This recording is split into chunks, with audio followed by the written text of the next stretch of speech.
Hi, this is Brenna and Sherry here with the Little Shop of Physics, and we're here to talk to you about Activity 4, Multiplexing Messages. What's this one about, Brenna? So, this one students get to experiment with a red filter, a cyan filter, and some different color markers, pens, colored pencils, whatever they want. Yeah, that's awesome. And I'm noticing this piece of artwork over here. Did you make this? I sure did, yes. Why don't you go ahead and put one of those filters up to your eyeball and tell me what you see, Sherry. Oh yeah, I see the outline of the fish. I see the exterior of a fish. It's a beautiful fish. Beautiful fish exterior.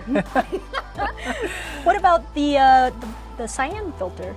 Yeah, okay. Now I only see the skeleton of the fish. Awesome. So how does that work, Sherry?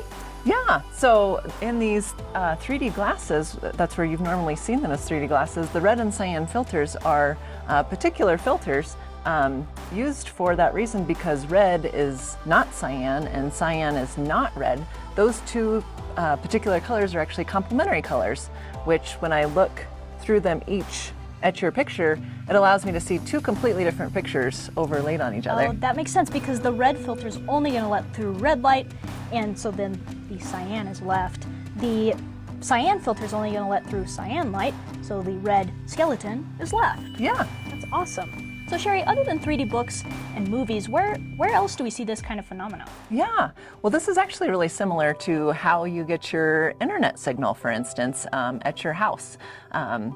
The light is filtered, allowing you to get one signal and your neighbors to get their signal. That's probably a good thing, I would think. I don't want to send an email and it go to my entire neighborhood. I think you're right. In addition to, this real-world application, we have a few key tips and tricks on how to guide students through this activity so that they can explore fully. So, first off, have them use all different sorts of writing materials. Pink and blue highlighters work really well. You can also use pens, you have some colored pencils. Have them play around, write with those. We also have a bunch of other examples of art. We just did the skeleton one because it's kind of fun, but you can do it with anything. You can also do that weird clock format. What do you call it, Sherry? Yeah, the 7-segment display. Yeah, it looks like you have an example here. Yes, and this is actually the example you'll find in the student write-up. But 7-segment displays we see all over the place, computer displays, microwaves, and most letters and most numbers are possible in 7-segment format, but not all. So it forces you to be a little creative, but you can overlay messages using different colors of colored pencils or markers, and then viewing through the different filters. Yeah, and so we just really encourage kids to openly explore and be creative.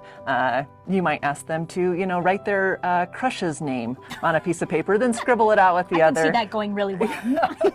Scribble it out, and there's a secret message that can be uncovered with our filters here. Another key thing is, what students are going to do with these. They're going to put them like this, and it's like, congrats, you're seeing in 3D. But really, with this particular activity, you want them to look through one filter at a time. Otherwise, they're not going to see the full phenomena, and they're going to be like, this is lame. So make sure that students aren't doing this. They're looking through one at a time. One more thing is colorblind students, this might not work for them. We don't know. I don't think we've tried it with very many colorblind folks. But if that does occur, then maybe give them an alternate assignment, or it might work with different colors. I'm not sure. Yeah. I think overall, just encourage open exploration and creativity out of the students. And if they find something awesome, then, come to our website, find our email address, and contact us through there. Awesome. That's all for this one. We'll catch you in the next one.